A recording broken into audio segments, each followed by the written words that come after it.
continuing on, basically, this is her quote. A 92-year-old Ife Ibibo woman of Nigeria recalls her love for another woman.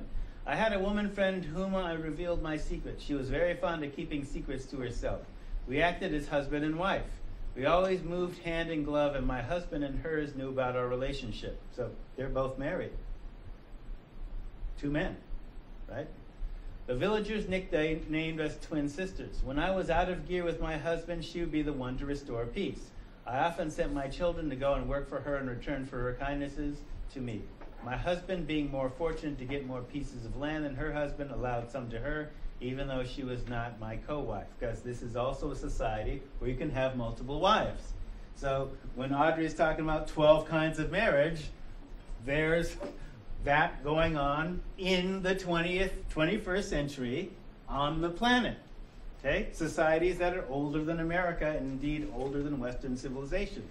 So there are models for how this works.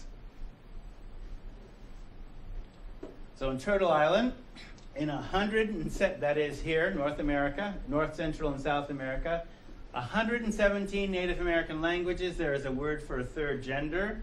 The anthropological term is burdash, which is an Arab word for a male sex slave. Generically translated into English as two spirits. The reference is to a sacred condition where spirit or creator, which is beyond gender, infuses two spirits within one body. So for example, the Osage 7 genders: female, hetero, wako; male, hetero, mika; male body, female spirit, winte; male body, female spirit, wingshe, which can also participate in women's secret society rituals. Joshi, female body, male spirit. Then these persons can participate in male secret societies, male rituals. Joshi, female body, male spirit. And Wakandaji, person of mystery, either body and beyond the previous concepts. Not exactly a catch-all term, but there it is.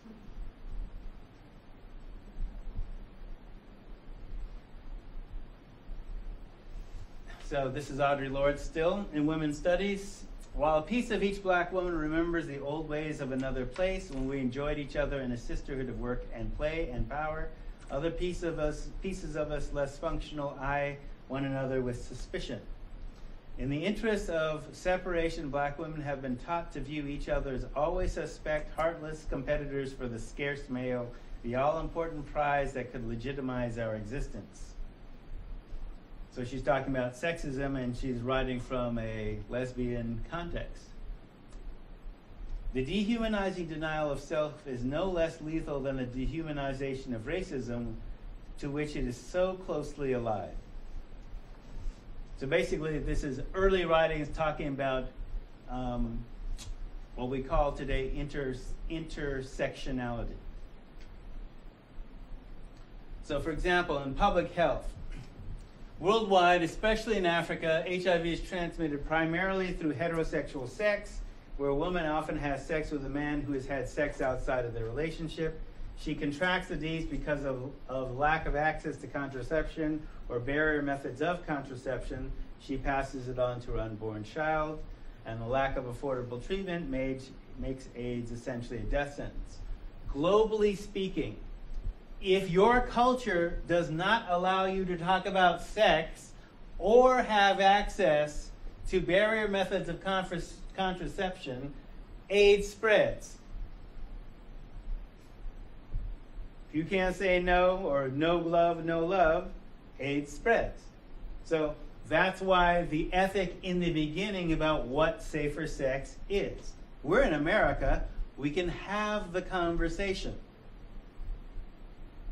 Other places cannot. Why? They can't talk about it at all? No. Pain of death. Look, I mean, I don't know if you pay attention to the news, but, you know, the girl who was shot in the head by the Taliban for, like, she wants to become a doctor or something like that and want to read something other than the Quran. That is the experience of women planet-wide. A lot of them. So if you can't read something other than the Quran, are you going to be able to have Planned Parenthood? No, not in Afghanistan. And remember, in Afghanistan, the illiteracy rate is in the 90th percentile.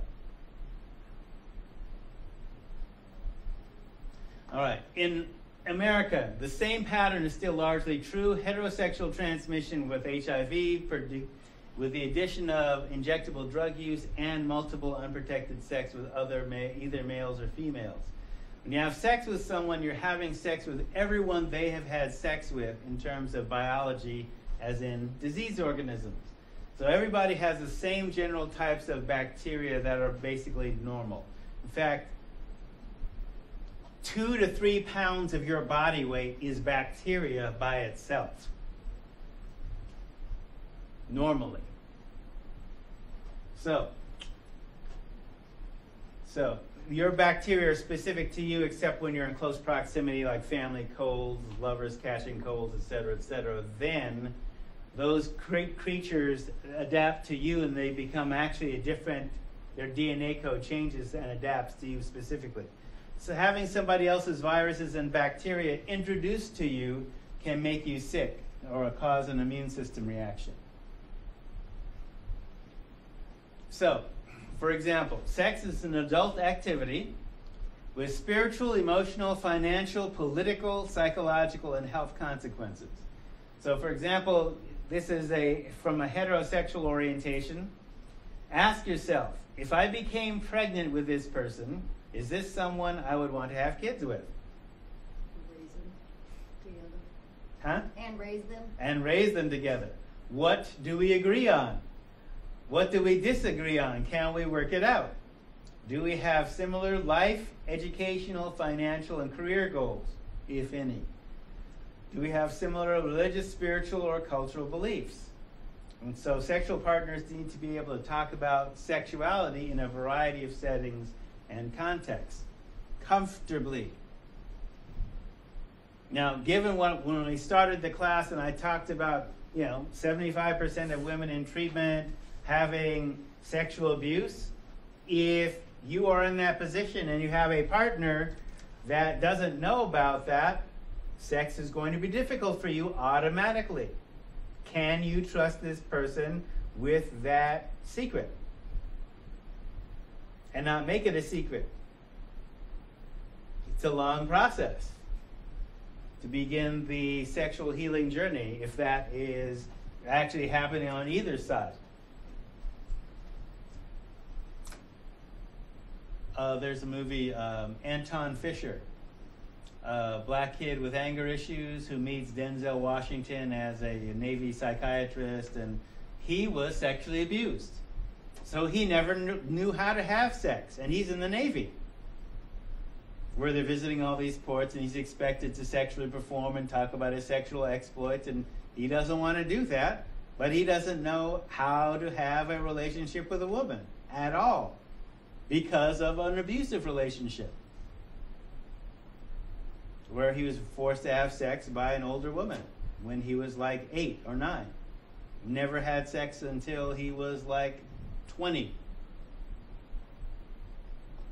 because of that. And fortunately, at least, because it's supposed to be a true story, fortunately, the sister that he hooked up with in the Navy, understood that. He was able to talk about that. He had a lot of shame around it, but it was it worked out.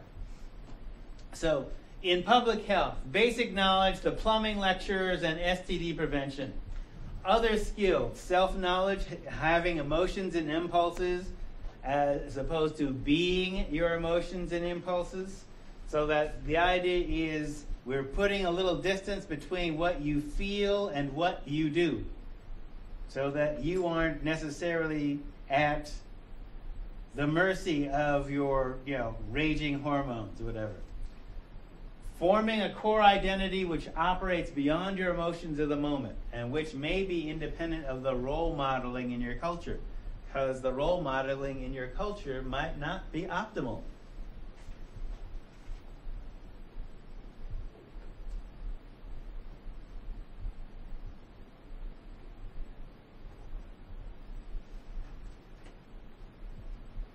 Now, I have to admit, the science might not necessarily be optimal, but it's better than having no conversation at all. So, some other questions to ask yourself. In terms of sexuality as an addictive behavior, what do you use sex for in your life? How can you avoid being used for sex in your life, unless, like the Bill Withers song, you're really down with, you can use me until you use me up. Ha ha ha. But what is the appropriate age for a sexual partner and why?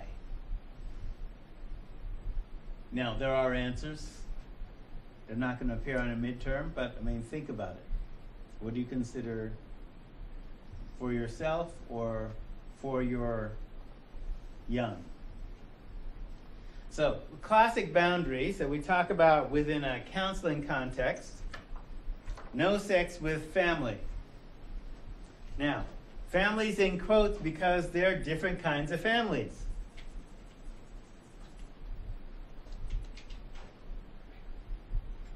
I grew up in an extended family, which was basically the African American norm. That is, mom and dad, biological kids, grandma, grandpa, grandmas, grandpas, cousins, etc., etc., etc. All living either in proximity or within, half an hour drive. Frequent family gatherings, etc., etc. Other people have blended families, divorces, people getting together, living together without marriage. So, and the other set of kids that comes to live with you, and are they fair game just because they're not your same gene? No. Okay, so no sex with family. Families in quotes because of the varying definitions of family. Under 21... depending on what your state defines as statutory rape, and whether it's heterosexual or not, so under 21, no sex with anyone under 21. Or that 3-year age difference, or is it 4, I forget. Oregon, I think it's 3. This is by law? This is by law, yeah. If you're 21, you can't have sex with somebody, well, you can have sex with somebody that's 18, because you're still technically adults. But if you're 18, you can't have sex with a 15-year-old.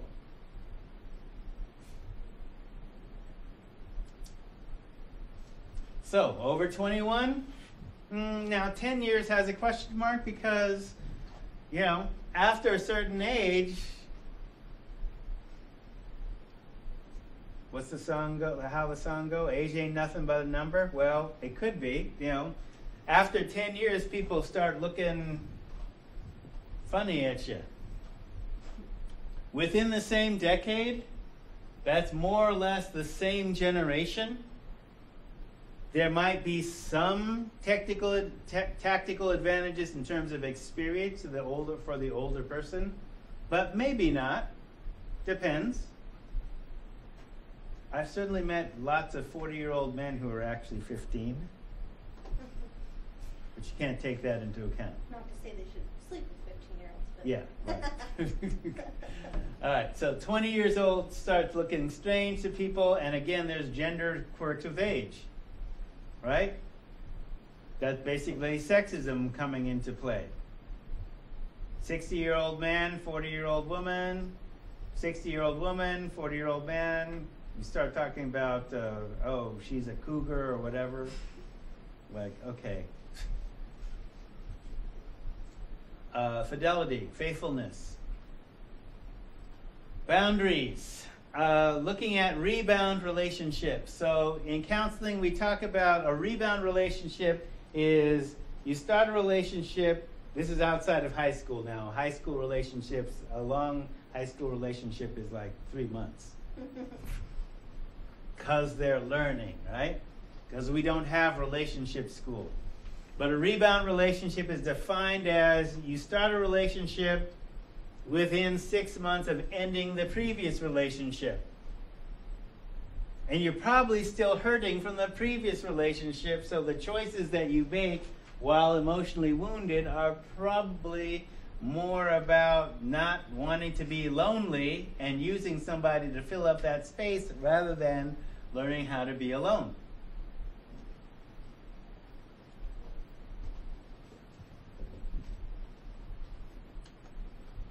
Professional relationships. There's a power differential there. So, client and practitioner, doctor-patient, teacher-student, priest-parish member, caseworker-client, supervisor-employee. These are all relationships that are forbidden to have a sexual relationship, ever. Doesn't matter if the relationship ends. There was a power differential begun at the beginning of them that will remain for your lifetime. Okay, the professional ethic is, well, I'm a drug counselor in a community college setting. Okay, all students, and indeed all staff members, but definitely all students, are potentially clients. Okay, and that remains so even when you graduate LCC.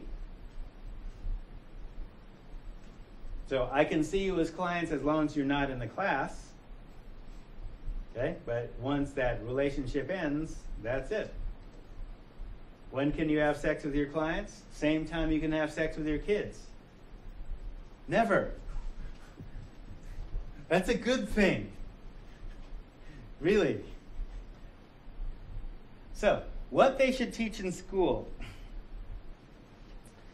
A friend of mine, a musician friend, a fellow musician, we actually thought about this in terms of, we both had been parents, and we're being parents of, at the time, middle school kids. So this is what we thought they should teach in school. So this isn't necessarily the science, but try it out. So self-gnosis means self-knowledge. Who are you? By yourself. Who are you? What is it you want in your life? What are your dreams? How are you making them happen? What are your likes or dislikes?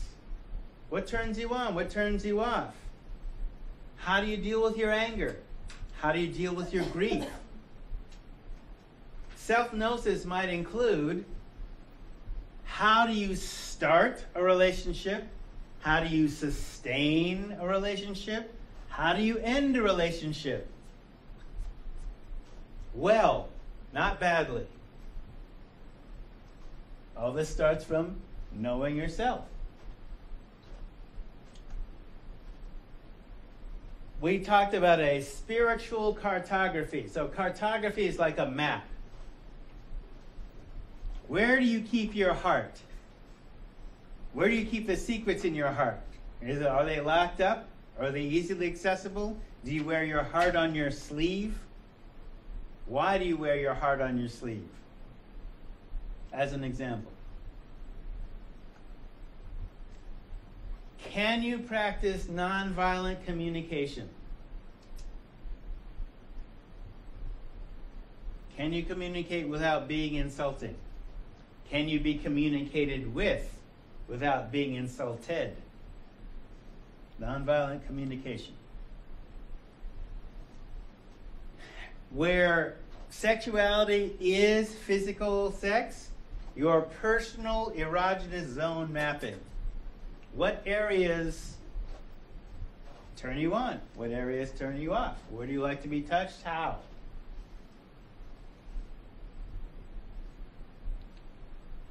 Conscious contraception and conception.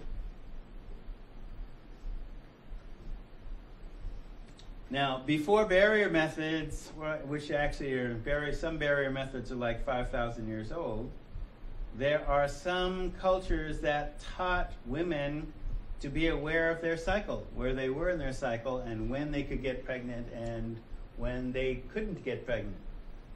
And that was a form of, shall we say, mind control.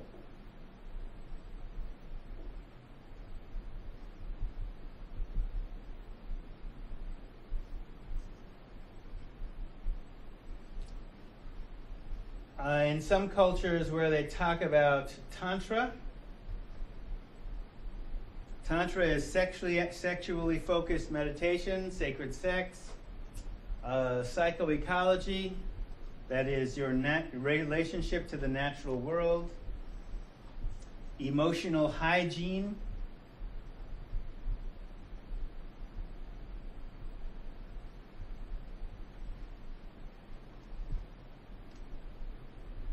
and then part of what they should teach in schools also how to balance your life, balance your checkbook, dealing with money, investing and saving, money sadhana, that is a daily spiritual practice or discipline around money, family financial planning, however you define family.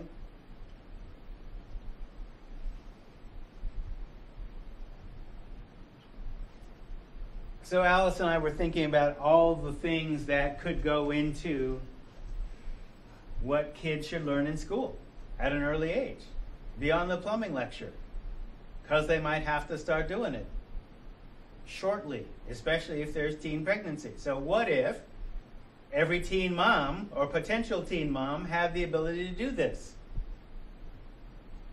before puberty? Because good prevention means you start before the problem starts, potentially, and then you arm the person with knowledge, skills, and abilities to be able to overcome any problem that they might logically face that you're willing to look at. We don't currently do that. And I may be crazy, but this I would venture to guess that this is the first time you've heard this talked about in this detail. And I'm missing some things. I'm just covering the things that naturally occur to an addictions counselor, that I'm dealing with people and their problems because they didn't go to relationship school. So this is relationship school, the idea of it.